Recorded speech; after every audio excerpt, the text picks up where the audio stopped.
মানবতা নয়, এটা হচ্ছে যাচ্ছে বাংলাদেশের জন্য এক জাতীয় বিপর্যয়।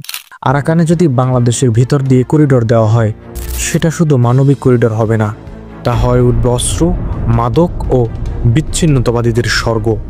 আরাকান আর্মিরা এই রুট ব্যবহার করবে এবং যুদ্ধের মালামাল বহন করে নিয়ে যাবে।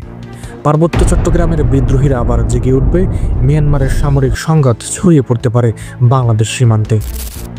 মনে আছে 2017 সালের কথা, লক্ষ লক্ষ রোহিঙ্গা এসে ঢুকে পড়েছিল বাংলাদেশে।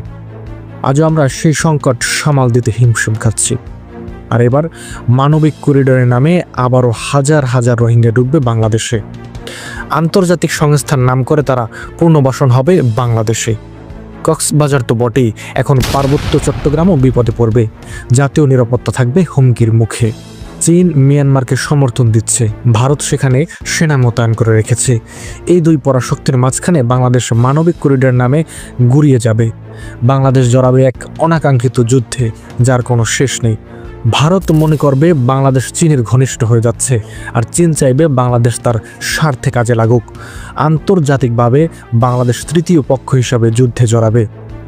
রোহিঙ্গাদের মানবিক করিডোরের ছায়া ছড়িয়ে পড়বে বাংলাদেশের বিভিন্ন স্থানে।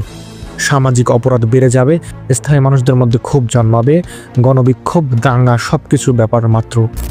মানবতা আর রাজনীতি একসাথে চলতে পারে না।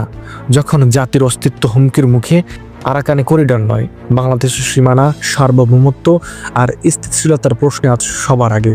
মানবিক করিডোর নয়, দরকার জাতীয় প্রতিরোধ।